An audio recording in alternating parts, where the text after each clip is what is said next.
Imagine you build something, you pour your name, your money, your reputation into it, you open the doors, and on day one, people are queuing down the road. The press shows up, the internet loses its mind, everyone says you've done it. And quietly, behind all of it, you're bleeding money. Not because it's failing, because it's succeeding. That is the real story of the farmer's dog. And the deeper you go into it, the more it stops being a pub story and starts being a story about a trap so perfectly built that the only way to spring it was to do everything right. Jeremy Clarkson opened the Farmer's Dog in August 2024 on the grounds of Diddley Squat Farm in the Cotswolds. Within hours, queues. Within days, national press. Within weeks, the financial reality underneath all that noise started to surface. Because Clarkson doesn't hide it. He writes about it. He films it. He puts the ugly numbers in front of millions of people, which almost no pub operator in Britain would ever do. And what he's been showing the world is a business that looks, from the outside, like a runaway success, and operates,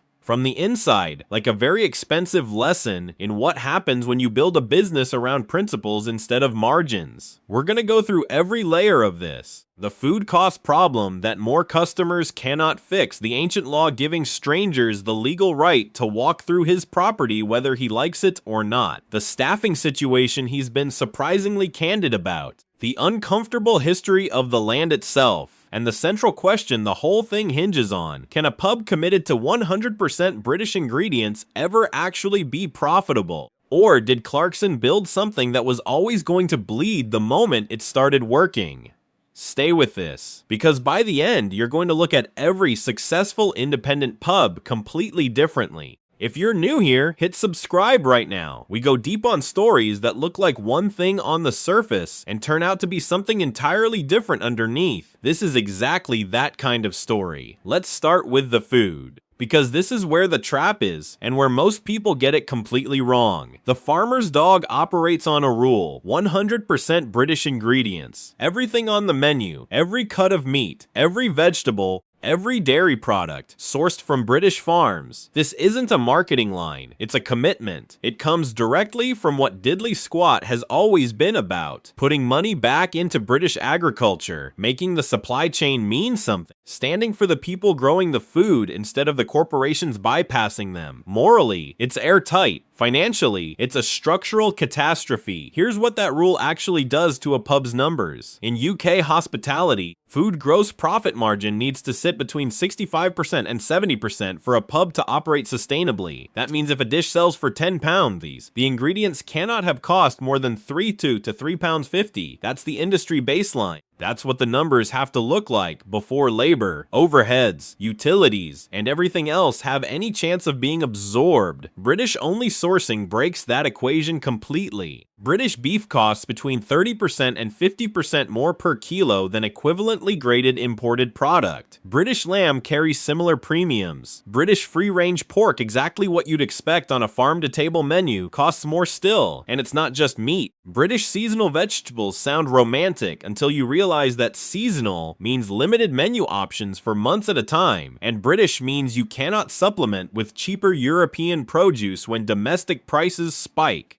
Every single component of every single dish is sourced at the top of the cost range, and those costs don't compress just because the pub is full. This is the part that kills people when they first hear it. Being busier doesn't automatically make you more profitable. Volume helps with fixed costs, the rent, the insurance, the salaried staff, but it does nothing for variable costs, and food is a variable cost. Every additional customer you serve costs you the ingredients for their meal. If the margin on each dish is already dangerously thin, serving more dishes means losing money more efficiently. You can be absolutely packed every Saturday and still be running at a loss if the food margin isn't there. At the Farmer's Dog, structurally it isn't, not because of bad management, because of the rule, and the rule is not going anywhere. Now subscribe if you haven't yet. We're about to get into the ancient law part of this, and it's genuinely one of the strangest things happening in British business right now. Compound all of that with where the pub actually sits. The Farmer's Dog is not in a city, it's not in a town. It's on a working farm in rural Oxfordshire, which means the operational logistics of running a commercial kitchen are significantly more complicated and more expensive than they would be almost anywhere else. Supply deliveries to rural locations cost more, maintenance takes longer and costs more, and the labor market, which we'll come back to, is a problem that geography makes worse every single day. But before the staff, the land, the farmer's dog sits on 5 acres, which sounds like an enormous advantage. Outdoor space, Cotswolds views, room to breathe, and in many ways it is. But those 5 acres come with something Clarkson did not choose and legally cannot remove. An ancient right-of-way. For anyone outside the UK, this needs context. England has a system of public footpaths that has existed for centuries, in some cases since medieval times, established when people needed routes between villages, farms, and market towns. Formally protected under the National Parks and Access to the Countryside Act 1949, made essentially permanent under the Countryside and Rights of Way Act 2000. Permanent means permanent. It doesn't matter what you build on the land. It doesn't matter what business you run. If a right-of-way runs through your property, the public has the legal right to walk it. You cannot fence it off. You cannot redirect it without a lengthy, expensive legal process. You cannot charge for access. You cannot stop it, and you cannot stop people from exercising it, even when you'd very much prefer they weren't there.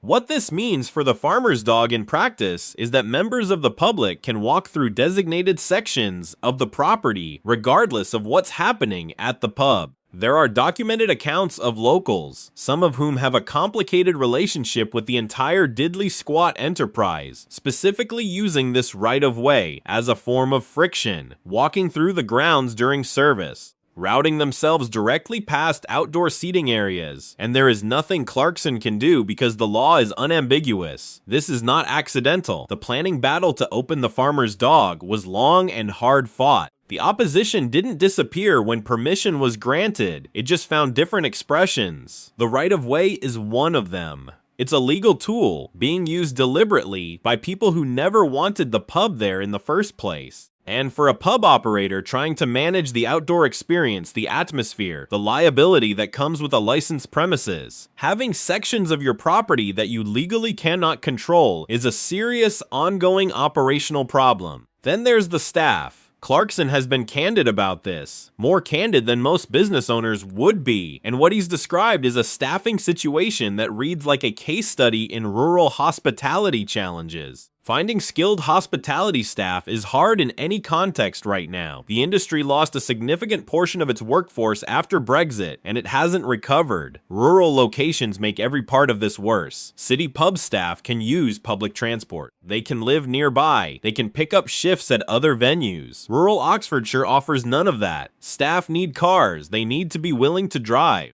And the pool of people willing and able to do that, with the skills required for a venue under constant national media scrutiny, is genuinely small. But what Clarkson documented goes beyond recruitment. There were instances of staff behavior that made clear it wasn't just a numbers problem. The venue's fame creates a specific employee attitude issue. People want to work there for the social currency of it, and not everyone who wants that is equally committed to what the job actually demands. Disgruntled former employees at a high-profile business don't just leave, they talk. In the social media era, a dissatisfied staff member at a celebrity-owned venue is a content opportunity, which means every internal issue has a potential external expression, which means the reputational layer of running this pub is more complex and more expensive than it would be for any equivalent rural venue without the public profile. And that complexity costs money in management time and PR response, in the churn cost of repeatedly replacing people who don't work out. Now the land's history, and this is where it gets genuinely uncomfortable. The site that the farmer's dog was built on had a previous informal use that creates real problems for a pub developer. The land was documented as a location used for outdoor sexual activity. This is not gossip, it's documented. And it left a physical legacy that Clarkson had to build around. The car park layout, the approach paths, the screening and fencing, the provision for outdoor facilities. All of it reflected the specific patterns of how people had actually been using that land before any development happened. Building a pub on top of that means either working with infrastructure that wasn't designed for licensed hospitality, which creates operational inefficiencies that show up in service speed and staffing logistics, or ripping it out entirely and spending capital that a first-year pub on thin margins absolutely cannot afford to spend. The toilet provision specifically has been a friction point. Peak weekend service at a destination rural pub with serious demand requires facilities that are genuinely adequate. Getting that right on a site whose original layout was built for an entirely different kind of visitor is harder than it should be, and inadequate toilet facilities at a busy pub are not a minor detail. They affect how long people stay, whether they come back, and how they talk about the place when they leave. This is the accumulation problem of the farmer's dog. It's not one thing, it's every element compounding simultaneously. The food margin that volume won't fix. The right-of-way the law won't let you close. The staff challenge that geography won't let you easily solve. The infrastructure that history left behind. Individually, any one of these is manageable. Together, they create a business fighting on every front at once, so what actually fixes it? First, pricing. If ingredient costs are 30 to 50% above the industry benchmark, the menu has to reflect that. The farmer's dog is not a local village pub. It is a national destination. People drive hours to sit there. Destination venues can command destination pricing. The discomfort of charging what the model actually requires is less damaging than the alternative, which is subsidizing every plate served out of Clarkson's personal income indefinitely. Second, events. 5 acres of Cotswolds farmland with a working farm story attached is an extraordinary events venue. Private hire, corporate bookings, weddings. These command pricing that pub trade cannot match. They allow advanced planning of both ingredients and staffing, which directly improves cost control. They turn the British sourcing story from a cost burden into a premium selling point. The guest who books a private dinner specifically because of the farm provenance narrative has already accepted the price premium before they arrive. Third, and this one is uncomfortable, selective flexibility on the rule, not abandoning the commitment, reframing it. British first rather than British only for specific categories, where domestic supply genuinely cannot support commercial volume without destroying the margin. This is not selling out. This is the difference between a sustainable business that continues to support British farming for the next decade and a loss-making statement that eventually closes and helps nobody. Because here's the hardest truth about all of this. If the farmer's dog closes, and the financial pressure is real enough that this is not an outlandish scenario, it doesn't prove anything about British farming. It doesn't make a point. It just becomes another story about a celebrity passion project that ran out of road, and the farmers supplying it lose a customer, and the argument Clarkson is trying to make loses its most visible, loudest, most watched example. The pub surviving imperfectly is worth infinitely more to the cause than the pub being perfectly pure and closing. There's something in this story that sits beyond a pub and beyond one man's finances. What Clarkson has built, accidentally, or perhaps very deliberately, is the most honest public account of what it actually costs to run a food business, the way people say they want food businesses to be run.